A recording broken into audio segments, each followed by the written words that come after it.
Back to another video और आपका आज की वीडियो में स्वागत है। और आज जो वीडियो हम लेकर आए हैं उसका टाइटल है master Yogi Shri M on scary encounter with a real yeti the Kundalini and the Nagas the Ranveer show. चलिए देखते हैं ये वीडियो देखने से पहले इस वीडियो के चैनल का ओरिजिनल लिंक आपको हमारी वीडियो के डिस्क्रिप्शन मिल जाएगा। सब्सक्राइब कर, लाइक कर, शेयर कर, फॉलो कर इनकी चैनल को। उसके अलावा लोग चैनल का लिंक भी हमारी वीडियो के डिस्क्रिप्शन मिल जाएगा। सब्सक्राइब कर, लाइक कर, शेयर कर, फॉलो करें। चलिए देख लेते हैं ये video. This one is not a conversation for the skeptics.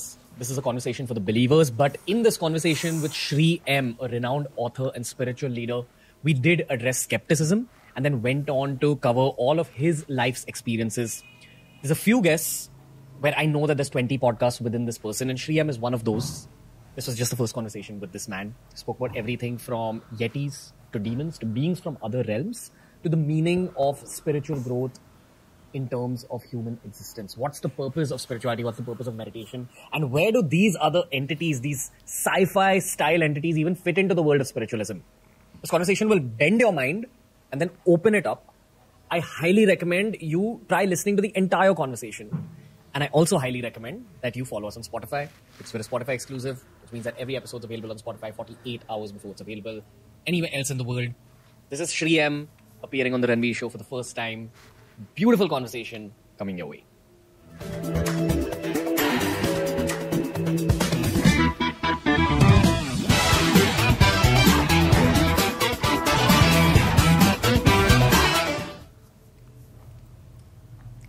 Shri M, I'm overwhelmed that you're on the show today. I honestly don't know where to begin this conversation with you, and I'd love to say these conversations with you because there's that much to speak to you about. All your, I want to say life experiences, but I'm going to say soul experiences instead. But maybe to begin our series with you, I'd love to just know what this lifetime, sir. Like what? Firstly, how are you today?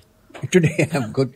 But then I'm generally always like this, you know. Okay. In spite of whatever is happening, I maintain a quiet mind. And I'm very happy that you call me. I know what you do, the kind of work. So the idea is, as in the Gita, Sarvatra Samabuddhaya, which means to remain tranquil under all circumstances. So therefore, to the question, how are you? I'm okay, I'm fine. Oh, I'm a little stumped. That's my usual starter for all these episodes.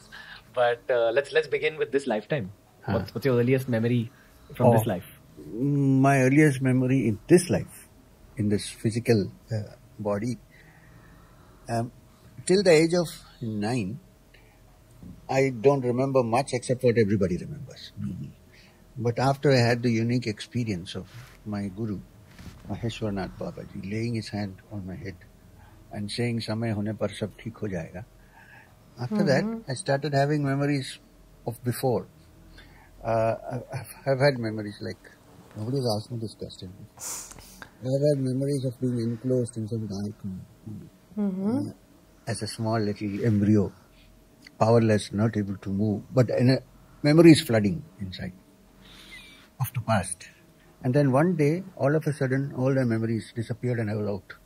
And then I have only memories of this life till I started dwelling deep into my layers of consciousness and tracing back why this thing has happened, where did it start, how come I'm in these circumstances. This came much later. Because at some point, you know, the memories are cut off before you come out. Krishna in the Gita says to Arjuna, I am the one who gives memories. I am also the one who wipes it out. You know that wiping out happens to everybody. Yes. Actually, everybody has these memories. Some discover it later, some don't discover it in this life at all. That's the only difference. I want to take you back to that meeting with your Guru. I would love for you to describe it a little bit, sir, because that's what's available about you online. If someone has not read your books, that one account is available, and it's written about how that one account was kind of the beginning of your journey in this life. Really true. So I would also love to know a little bit about your Guru and about the concept of a Guru in general. Okay.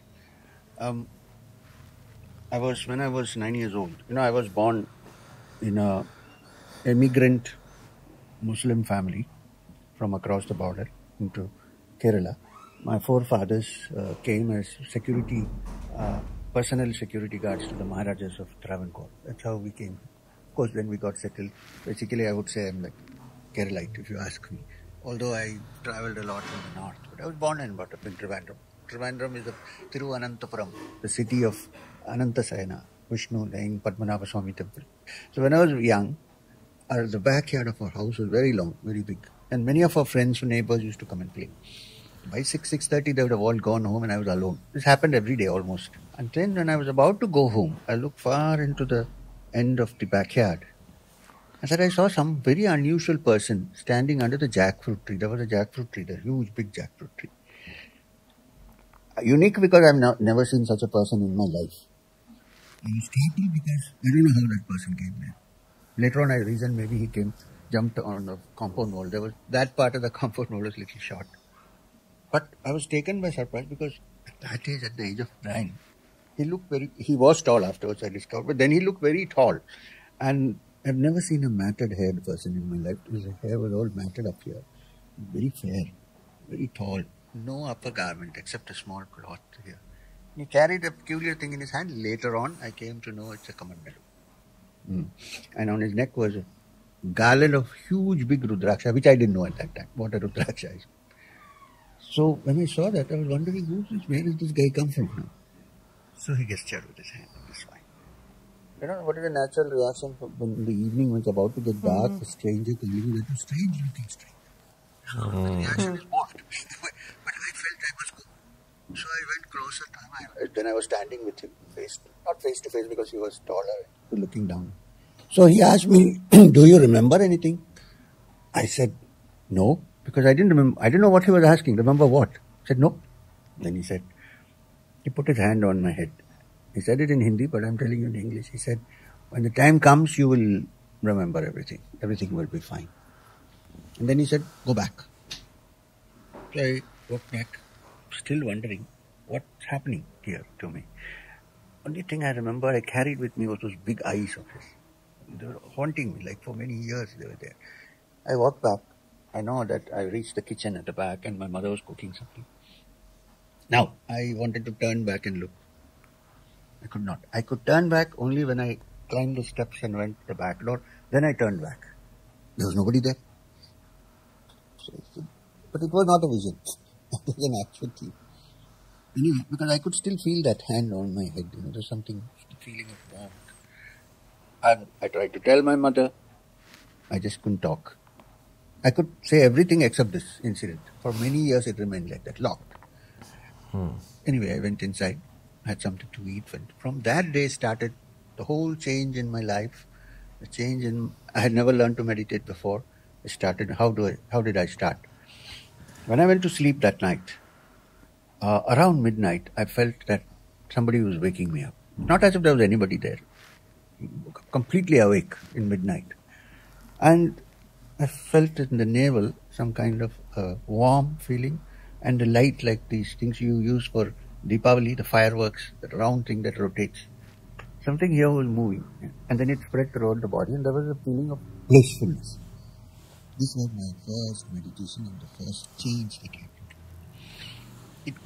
This happened every day, every night. I wouldn't sit up because I thought if I sit up, we all used to sleep in one big room, in the olden days, like joint families. So I used to lie down and do it. This went on. I started understanding many things. And then I got this desire to read about the Upanishads. And I used to go to the libraries later on, as I grew up, and read whatever was available to me. Books came to me unasked for many times. And then my meditation started deepening. But the most interesting part, it so happened that situations would happen where I would meet spiritual persons from all over. Situations would happen by which I would run into almost some people who are considered to be holy men, yogis, swamis in our area, in Trivandrum area. And from them I got a lot of blessings and sometimes instructions. And it went on till I reached the age of 19. I wrote my exams. And then at the age of 19, I felt that I have to move. What kind of instructions were they giving you? Sometimes the instructions were verbal, sometimes the instructions were non-verbal. Verbal instruction, there was one Swami Abhedananda who used to live in the fort area where the Padmanabha Swami temple is. He was not so well known, but he had a following. And I used to go there on a Saturday, Sunday walk up from our bicycle sometimes, and he would make me sit near him. And he knew that I was doing some kind of a practice which was to do with the Kundalini and all that. I have not instructed, reading various things here and there. He told me, oh, you don't have to do all this. Just bhakti is enough. You say the name of God, things like that. And he would insist that I had food with him. These are some of the verbal instructions. Sometimes I would go and, for instance, there was a man called Gopalaswami. Gopalaswami is called Gopalapillai Swami. His name was Gopalapillai. He was actually a clerk in the accounts department in Trivandrum. But he was a very advanced yogi. He was unmarried, but he never wore any robes. So when I was small, at the age of 12, I used to go to a nearby house to learn mathematics. I was a little weak in mathematics. So somebody used to instruct me, one Mr. Ramaswamy. One day I went, they said, oh, today there is no class. I said, why, what happened? No, Swami has come, so there is. I said, which Swami has come? What? I did. Curious. Then his mother came out and said, come inside. So I went there and I saw this man sitting there. Well-built man, short haircut. No sign of any Swami, nothing. His cloth was tied like this. And as soon as I entered, he said, Malayalam, come, sit down. He put his hand on my head and massage. And then he told them, very good boy, like that in Malayalam. These are these non-verbal instructions. You feel some information went into your mind? My mind was changing. I began to see, more than see, feel that there were things much beyond what we normally think of. That this world is not a three-dimensional world. There are other things beyond. And I also felt that my calling was to find the ultimate happiness and the ultimate infinite supreme, rather than satisfy day-to-day things that we normally think of at that time. So this started happening. I have to ask you about the journey again. We're back to age 19. Sure. Usually a teenage is like the beginning of adulthood, where you actually begin to get your first few droplets of philosophy in your head and you start questioning life and purpose and these things. Right. Was that happening to you, or had it happened a lot earlier? And were you just, already sure about the answer? No, I was not sure. Okay. I had some extraordinary experience, which we discussed sometime back, meeting strange people, so-called strange people, they're not really strange, and getting some information and some experiences and so on. But it was at that age of 19 that I began to think seriously that I need to have a very tangible experience in these matters before I can begin to believe in them. You wanted the experience? I wanted to actually, I read by then so many textbooks talking about moksha, talking about the ultimate reality. I had a few experiences which is just ABC. But then I wanted to move, and I thought this environment where I'm staying is not going to help me. I also deep down in my mind had a feeling that somewhere in the Himalayas somebody is waiting for me to teach. Specifically the Himalayas? Like you used to think about it? Yes, some snow-clad mountain. I don't know whether snow-clad mountains where I'm walking and there's someone standing up there. These kind of thoughts used to occur.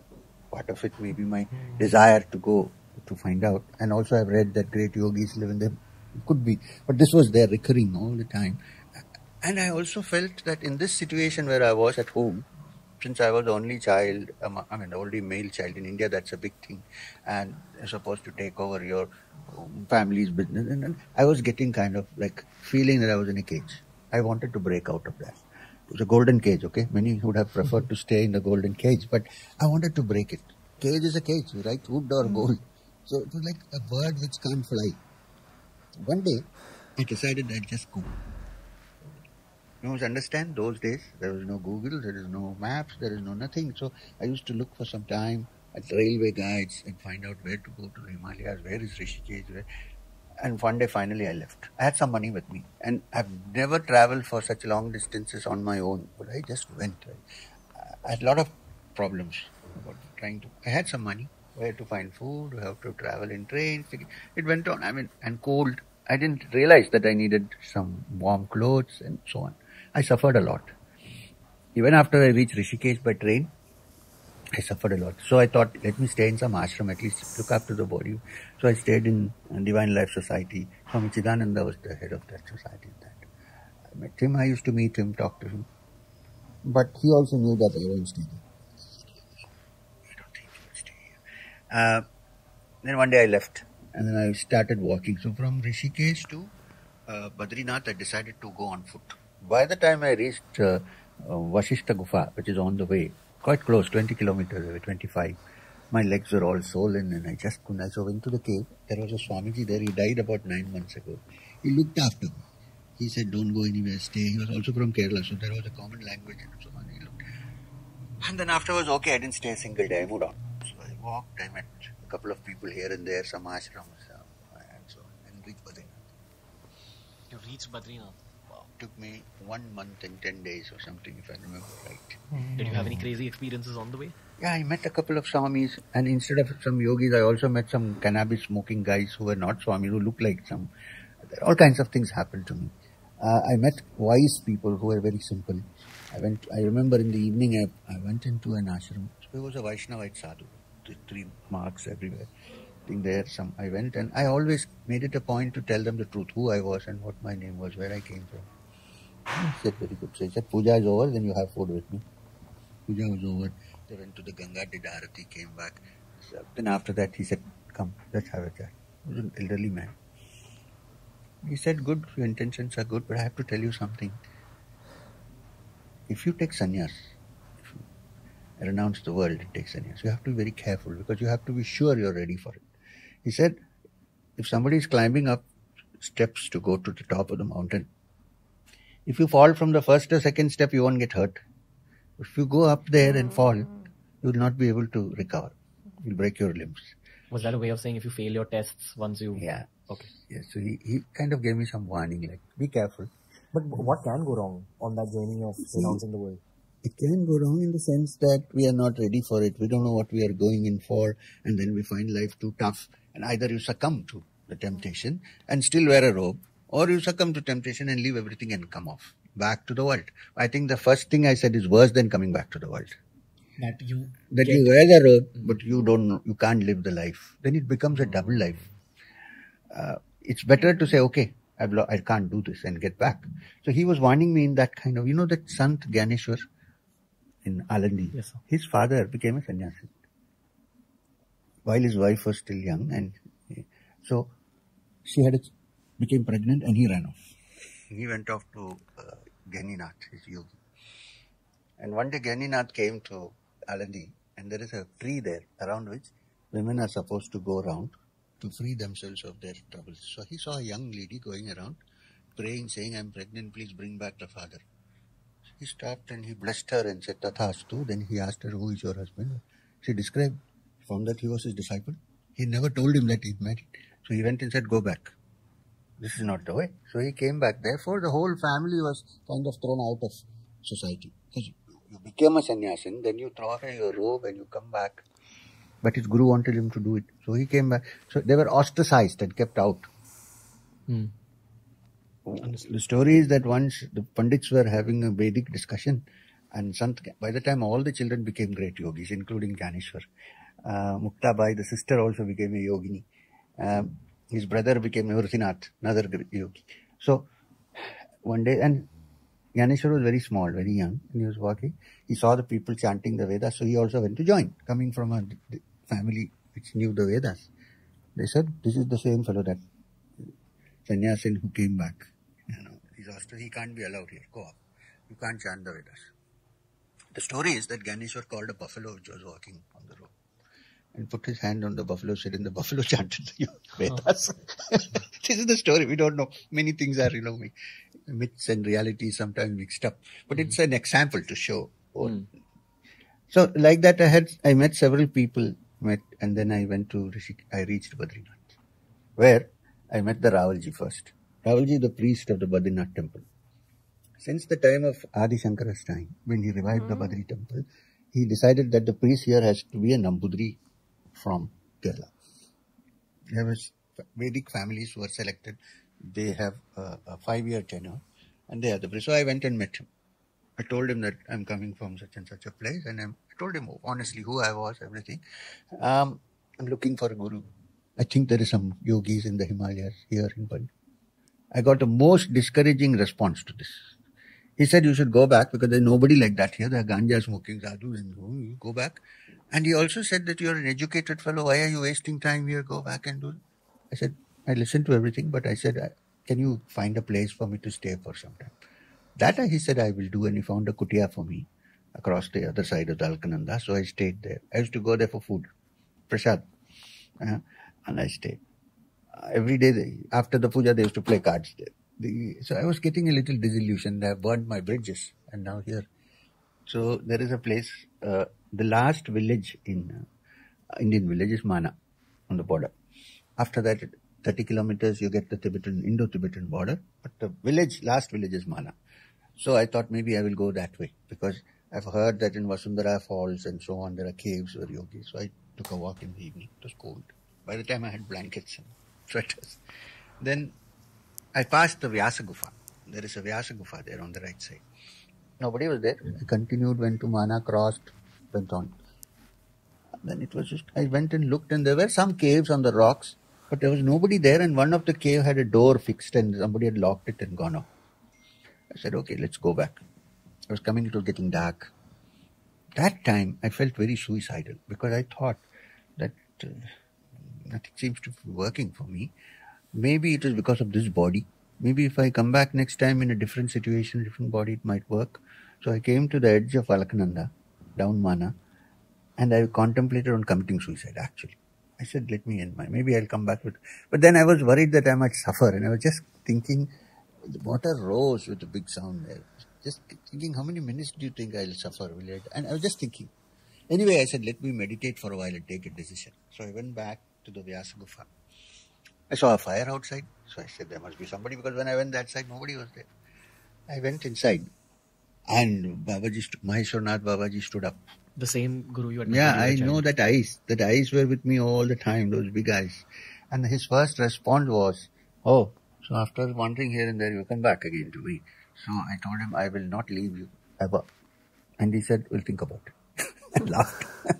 So I stayed with him. 3.5 years, almost, I stayed with him. I wandered with him.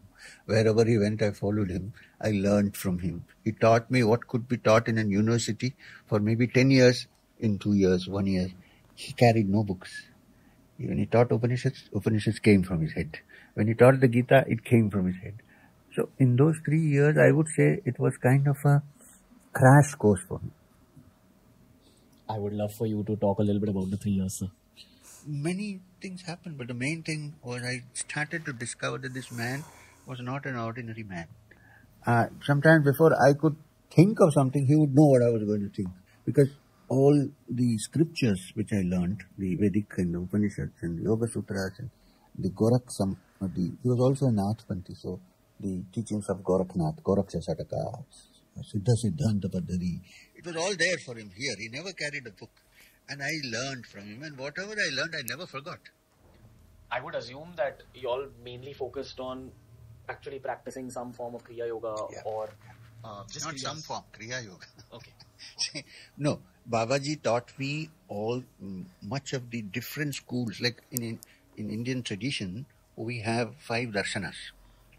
Now, darshanas means schools of philosophy, but the word darshana means face to face. So whatever school of philosophy, ultimately it was to take you face to face with the truth. That's what all the darshanas are about. There is Sankhya, there is Mimamsa, Uttara Mimamsa, Nyaya, Vedanta, and of course Yoga. These are all darshanas. So I learned all of them, bit by bit, all the texts that were necessary to understand. But why did you learn all of them? Because Babaji said, tomorrow you will be given a teaching assignment. And you should know everything, because people who come to you become different fast.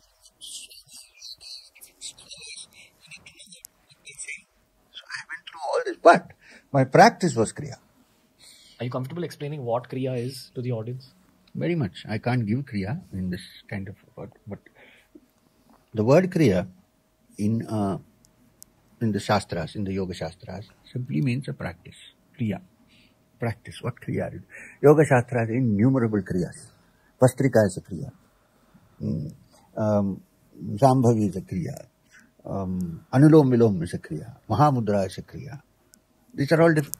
When I say Kriya, I'm talking about that particular set of Kriya teachings that has come to us from Sri Guru Babaji. Not my master, but his master. That person?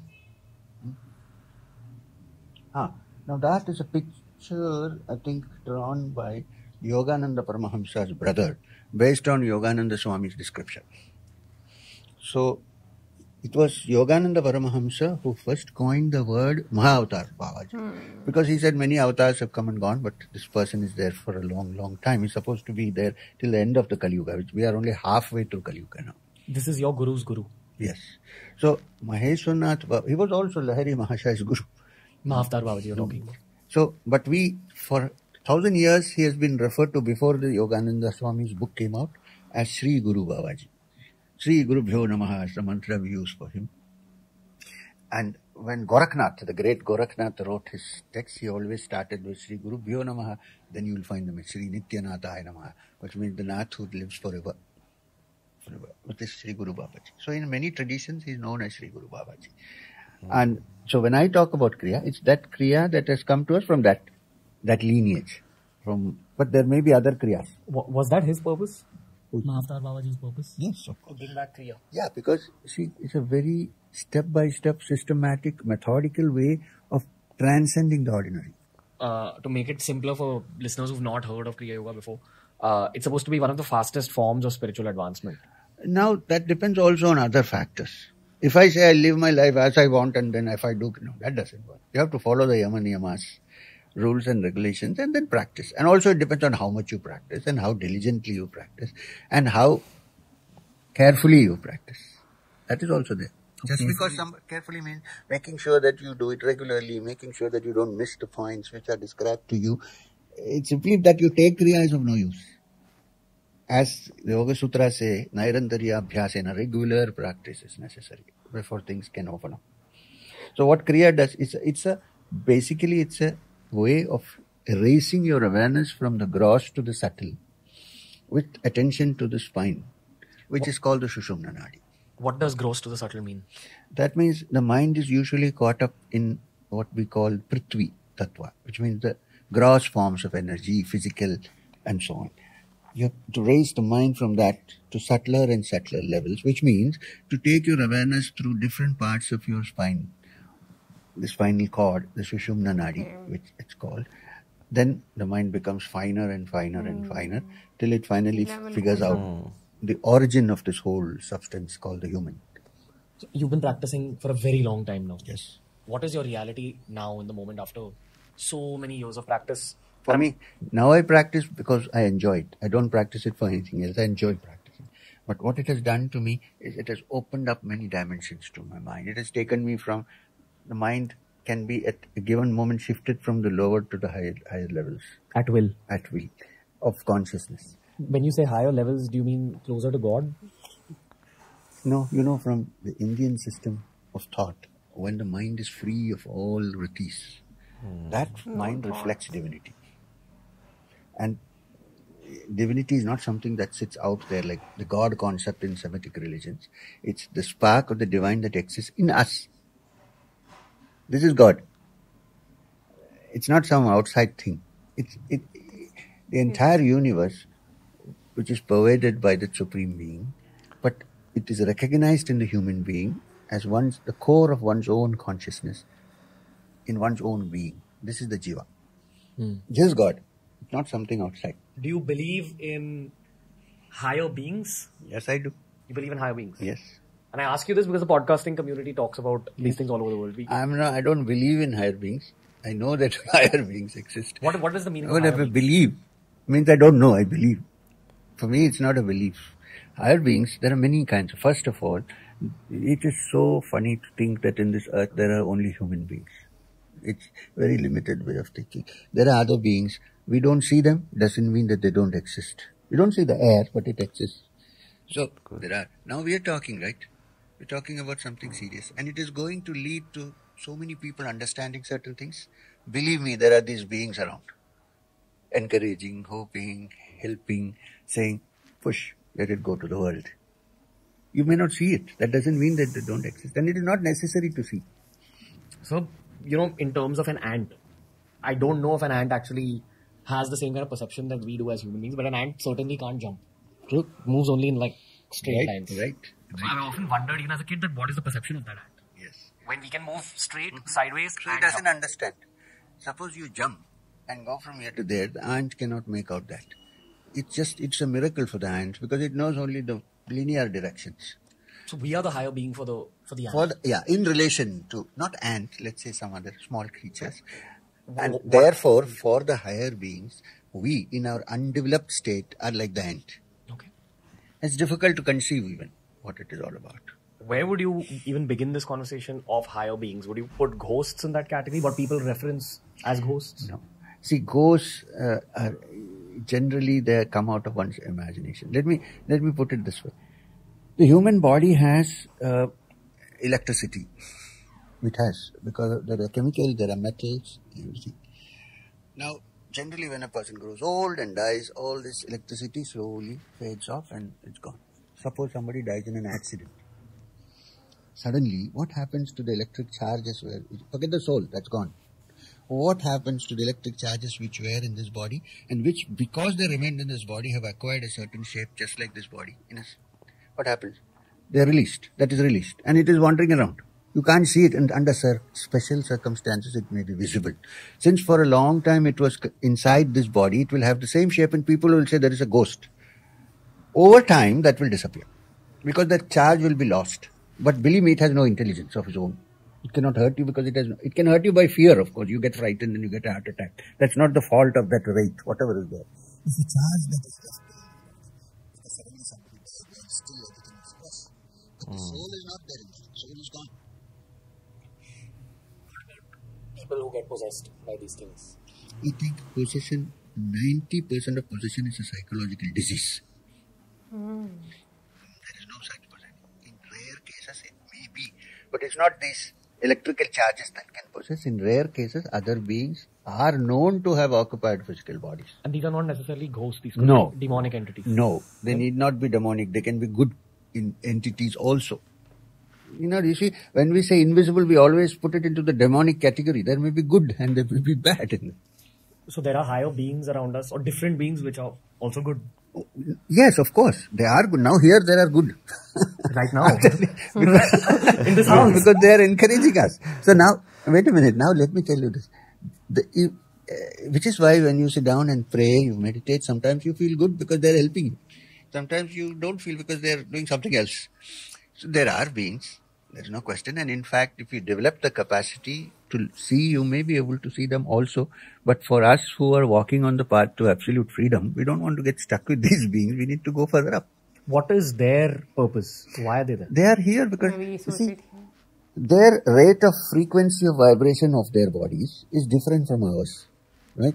So even if they are here where we are sitting, we don't feel them and they don't feel us because their frequencies are different. Can they see us? Like, if they wish. Some, not all can see us. Some are unconsciously there. Not even aware that we are here. Just as we are not aware that they are there. Rare among them might be able to see. Like rare among us may be able to see. Or feel more than see. Do you feel anything in this house? Just by any chance? This house, I feel some meditation energies here. Probably because you are meditating or somebody is meditating. And I also see pictures here of the lineage of Lahiri Mahashaya and Sri Guru Babaji. So there are some presences here which are positive. They are not negative presences. Yeah, yes. I'd love to know about angels, farishte, these things. Are these the higher good beings that you speak of? True. So angels are what, God's soldiers? That is the Semitic narrative of angels. They're not soldiers or anything. They're beings who belong to a different dimension. They will not become human beings, nor will human beings become angels. There are many species of such beings on this earth, not only us, Homo sapiens. And they interpenetrate this world. They're also beyond. There are also beings who come from other realms, which are not of this earth. Not of this universe or not of this earth? Sometimes from another universe also. So many questions I have right now. Was it your guru who began to teach you these things? Yes, of course. In fact, when I went, I didn't have much of faith in all these things. I wanted to do Kriya and I wanted to touch the Atman and be free and so on. But he said, but there are many intermediate things between this and that. Why did you have to learn about these things? Because they are facts. We need to know them. They exist and sometimes they are very helpful to us. You can always use them for help. And if they are negative, you learn about them. Otherwise, how would you avoid them? How do you use them for help? Whenever we sit down and meditate and chant the, like for instance, Guru Brahma, Guru Vishnu, Guru Deva Maheshwara, such chants when you do, then these higher beings who are there to help us, they come and influence our minds and help us to be free of distractions. Things like that. Suppose there is some problem happening because of the negative influence of such kind of being, always invoke the positive, so that it takes care of it negates the negative. These higher beings, why would they even cause negativity to us? Not the higher good beings. When I say higher, I'm talking about that which is not like physical. Yeah. What is beyond the physical, that deliberately will not cause harm to you. But there are like beings who can, for instance, increase your desires. Now this for a sadhak, for instance, on the path of spiritual is a dangerous thing. So you need to handle it in its own You way. mean like sexual desires? Yes, and so on. And so on. Okay. Wherever there is a lot of sexual activity, you find such beings. They're not bad per se, but they are those who encourage you to carry on with it because they live by it. They enjoy it. Like a bad college friend, bad influence college Exactly. friend. But they're good fellows. I mean, in the sense, by their own, they're okay. But for us who are walking in a different direction, they may be taking you off. Gotcha. Just a little naughty elements around you. That's right.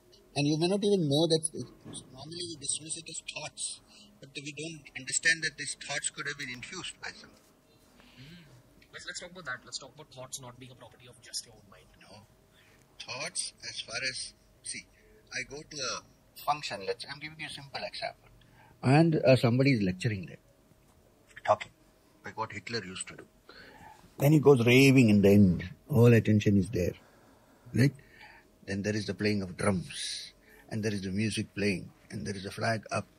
Your thought is no more yours. It's been taken over. This is what I mean. Circumstances? Maybe circumstances are Also.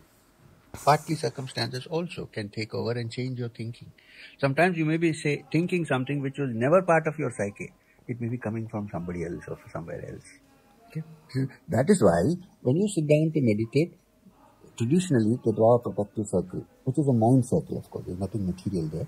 Please keep the thought from us so that we can meditate. In temples, when you see those grotesque figures standing at the gates, the Dwarapalakas, they are supposed to be symbols of those keeping away evil things. Coming back to the story, sir. You know what's happening right now? Some of my questions, which I find very easy to shoot with in podcasts, are getting erased and like we're coming back to the story. So for some reason, something's telling me to come back to the story. Something is at work. Yeah, like I actually had a great ghost related question, but I think we'll end that tangent for now. What happened in those 3 years? In terms of, I wish to know, other than like the studies, what was your life like, sir? Because I'm assuming you were 20 years old, 21 years old at the most. 19, 20, 21, 22, where we had to go and beg for food from the villagers. Had an advantage because Babaji was known in that area to be a great yogi. So wherever he went, food was provided. But we also gone to places where there was no food available. Babaji could manage without food for days, but he was very careful about me. He'd always used to manage somehow to get food for me. So, and once you are not hungry, if the hunger side is looked after, the Himalayan area is the most beautiful place to be in. Are there parts of the Himalayas not explored by humans? I wouldn't say not explored by humans, but there are parts which are not in the tourist circuit. And which may not be in the tourist circuit. Some humans have gone, yeah, I'm sure. And what do you see in those parts? You see such places where you have herbs which grow, which can keep your hunger at bay for a long time. You see such beautiful streams with clear water flowing, which has herbs already infused in the water. You sometimes see great yogis, unknown. In fact, after that, I discovered that there are more unknown great yogis than the known ones. Seriously. We know only the known ones.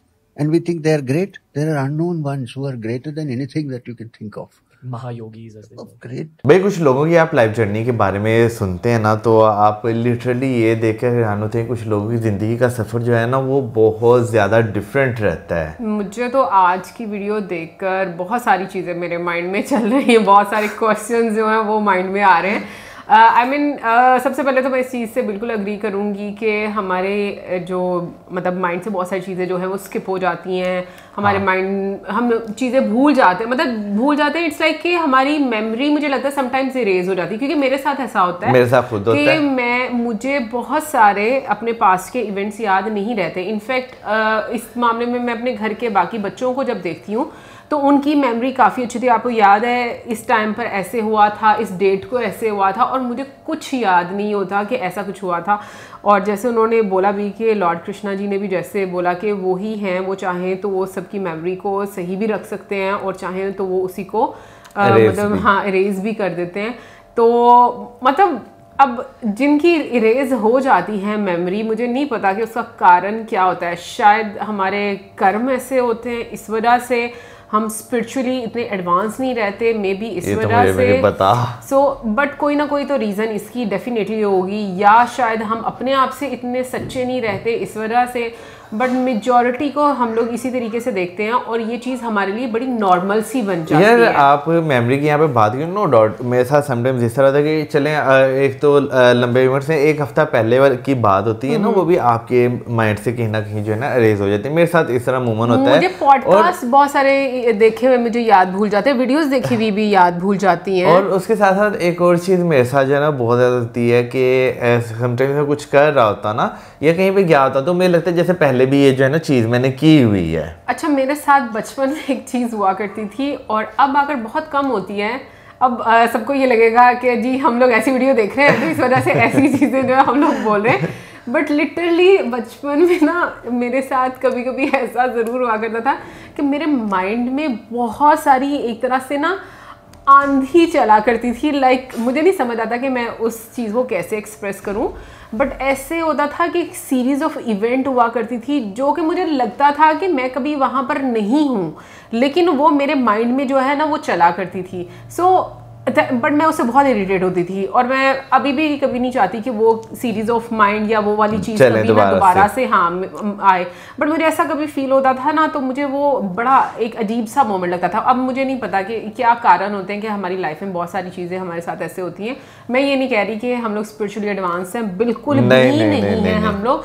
But जब मैं चीज़ें देखती हूँ, सुनती हूँ, तो मेरे mind में बहुत सारी चीज़ें ये भी आती हैं कि जैसे अगर हम श्री एम सर की बात करें तो उन्हीं को क्यों चूज़ किया गया? क्या उनके कुछ ऐसे कर्म रहे होंगे पास्ट में? जैसे मतलब जो बाबा जी थे उन्होंने सर पे हाथ रखा और उन्होंने बोला कि टाइम आने पर तुम्हें सब कुछ याद आ जाएगा, और फिर सबसे पहले उन्होंने ये पूछा क्या तुम्हें याद है? तो लाइक ये ऐसी चीज़ें। और फिर उन्होंने जो एक्सपीरियंस अपने बताया कि वो हर चीज़ बोल पाते थे, बट ये इवेंट वो जो डिस्कस करना चाहते थे वो नहीं बता पाते थे। उनको ऐसा लगता था कि ये उनके गले में बात जो है वो अटक जाती है। देखें हर इंसान की ज़िंदगी और नो डाउट जर्नी जो है वो बहुत डिफरेंट रहता है, लेकिन जो है ना कुछ ज़िंदगी में वाक़यात इस तरह के होते हैं कि आप चाह कर भी जो है ना वो नई बयान जो है वो कर पाते हैं। और मैं कहता हूँ कि भाई ज़िंदगी जो है ना वो बहुत अनप्रडिक्टेबल है, कब किस मोड़ पर जो है वो क्या हो जाए। नहीं जैसे बीच में जो है वो जिक्र कर रहे थे कि वो जो है जो गुफा थी जहाँ पे ताला लगा हुआ था वहाँ से वापस जा रहे थे, लेकिन फिर वो मुड़ के वहीं पे वापस आए। ठीक है, तो ज़िंदगी ने आपको जहाँ पर लेकर जाना होता है, बेशक वो किस तरह जाती है, जैसे मर्जी लेकर जाती है।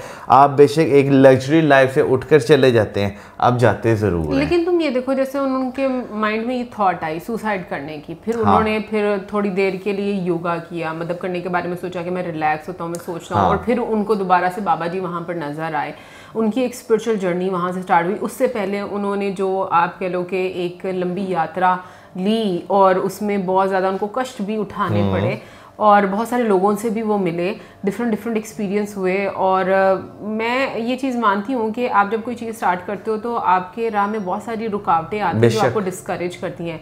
बट जो हायर एनर्जीज़ की वो बात कर रहे थे, लिटरली मुझे थोड़ा डर भी लगा था, क्योंकि हम लोग मतलब बहुत एक आम से इंसान हैं जिनकी सोच और जिनके कर्म इतने अच्छे नहीं होते कि वो इतने कॉन्शियस हो कि वो चीज़ें जो हैं वो समझ पाएँ या देख पाएँ। जैसे श्री एम सर ने भी बोला कि लाइक बहुत सारी ऐसी भी मतलब बहुत सारे इंसान ऐसे हैं जो कि देख पाते हैं हायर एनर्जीज़ को, और बहुत सारे ऐसे भी हैं जो नहीं देख पाते, और सेम हायर एनर्जीज़ भी ऐसी हैं जो देख भी पाती हैं और नहीं भी देख पाती, बट वो एग्जिस्ट करती हैं और वो होती हैं। और मतलब मेरे ज़हन में ये चीज़ आ रही थी कि लाइक अगर आपके माइंड में ये चीज़ जब आए ना कि लाइक अगर आप आंखें बंद करके योगा कर रहे हैं, ध्यान कर रहे हैं, और अगर आपको फील ऐसा हो कुछ तो आप डर जाते हैं। जैसे हम लोगों ने पहले भी एक चीज़ डिस्कस की हुई है कि जो हमारा पुराना घर था वहाँ पर हम लोगों को बड़ा स्ट्रांगली फील हुआ करता था कि कोई है। और अब तो बहुत ज़्यादा ना रील बनती है इस चीज़ पर, और ये ना एक तरह से एक मजाक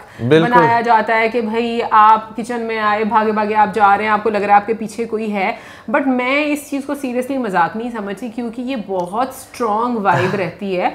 और अब मुझे कभी यहाँ पर नहीं फील हुआ हमारे इस घर में, लेकिन हमारे पुराने वाले घर में मुझे ऐसा ज़रूर लगा करता था, किचन में स्पेशली।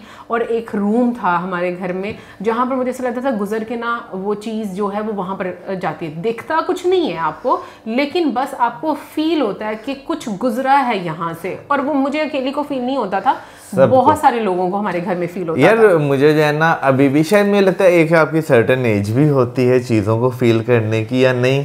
नहीं, या मुझे लगता किसी है भी एज में हो सकता है। नहीं, देखो अभी जैसे सर के साथ हुआ, 9 इयर्स के थे जब उनके साथ ये चीज़ स्टार्ट हो गई, ठीक है। मैं ये बात करूँगी कि शायद कुछ लोगों को चूज़ किया जाता है, और वो फिर अगेन उनके कर्म पे या जो पिछले जन्म का जो उनका एक रोल रहा होता है उस पर निर्भर करता है। बट मुझे ऐसा लगता है कि आप जितने कॉन्शियस होते जाते हो चीज़ें आपको उतनी ज़्यादा समझ में आना शुरू हो जाती हैं। बिल्कुल। अच्छा, वैसे बीच में हिमालयाज़ का भी जो है वो जिक्र किया गया, तो नो डाउट है हिमालयाज़ अगर देखा जाए तो हिंदुस्तान के इतिहास में, या क्या नाम लेते हैं, हिंदुइज़्म के इतिहास की भी अगर बात की जाए, बहुत एक इम्पोर्टेंट रोल जो है हिमालयाज़ ने प्ले किया हुआ है। इवन कि अभी भी अगर मैं बात करूं इंडिया के साइड पे जो हिमालयाज़ है उसका मुझे नहीं इतना ज़्यादा आइडिया, लेकिन हाँ मैंने नागा पर्वत के बारे में जो है ना, जो पाकिस्तान में पड़ता है नागा पर्वत, उसके बारे में मैंने सुना है कि भाई वहाँ पर जो लोग जाते हैं वो वहाँ पर गायब हो जाते हैं।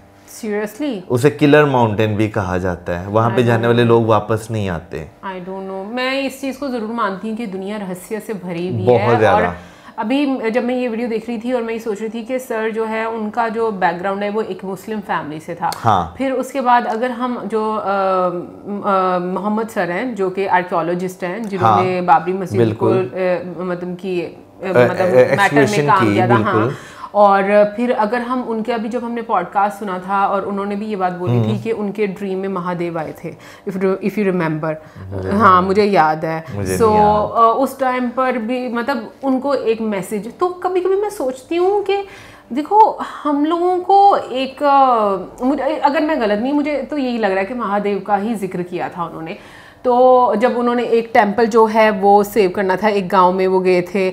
और लेकिन मैं ये बात सोचती हूँ कि चूज किया जाता है, मुझे लगता है ऊपर से ही ऐसी इसमें कोई शक नहीं कि मतलब बहुत सारी चीज़ों के लिए बहुत सारे इंसानों को जो ना वो चूज किया जाता है कि उन्होंने जो दुनिया में काम होने हैं ना कहीं उनका एक रोल उसमें रहता है। और देखो इसमें ये चीज़ बहुत क्लियर है कि इसमें कोई किस रिलीजन से बिलोंग करता है इसका कोई लेना देना नहीं, सब काम आपके कर्मों पर निर्भर करते हैं। सो मेरे लिए अगेन बहुत मैं कहूँगी कि ये अगर हम लोग आम भाषा में बात करें तो मिस्टीरियस मुझे लगता है, क्योंकि हम लोग इतने कॉन्शियस नहीं हैं, इस वजह से हमें इतना ज़्यादा समझ नहीं आता इन चीज़ों का। बट ये है कि जब मेरा बिलीव ज़रूर है इन चीज़ों पर, ये मैं ज़रूर बोलती हूँ। मेरा आपसे ज़्यादा है। हाँ मौसम का, क्योंकि मैं बात बोलूँगी कि इनिशियली मेरा इतना नहीं हुआ करता था क्योंकि मुझे इन चीज़ों की इतनी समझ नहीं आती होती थी। बट लेटर ऑन मुझे लगता है कि मैं कुछ ज़्यादा इन चीज़ों की तरफ जो है वो हो जाता है इंसान टाइम के साथ साथ, क्योंकि मेरा ख्याल है कि आपका बिलीव होना जो है ना बहुत ज़्यादा ज़रूरी होता है। समटाइम्स मेरे साथ इस तरह क्या होता है कि मैं अगर जा रहा होता हूँ ना तो मुझे लगता है कि दूर से ना कोई चीज़ खड़ी हुई है साइड पर, लेकिन मैं जब वहाँ से गुजरता हूँ कुछ नहीं होता और फिर मुझे लगता है कि मेरा शायद वहम है ये। ओके नहीं, मेरा मतलब जो मैं चीज़ें सुनती हूँ उनको लेकर, सीरीज ऑफ इवेंट डिफरेंट लोगों के साथ होता है उन चीज़ों को लेकर। सो अब मुझे चीज़ें जब समझ में आती है ना तो फिर बिलीव और ज़्यादा जो है वो होना शुरू हो जाता है। एनीवे गाइस, मैं कहूँगी ओवरऑल काफ़ी मज़ा आया। इसका सेकंड पार्ट जो है वो अब हम लोग कल देखेंगे। और आप ज़रूर बताइएगा कमेंट सेक्शन में और कि आपको कैसा लगा, और अगर कुछ ऐसा एक्सपीरियंस आपके साथ हुआ हो तो प्लीज़ ज़रूर शेयर कीजिएगा। और इसी के साथ like, subscribe, share. Good bye.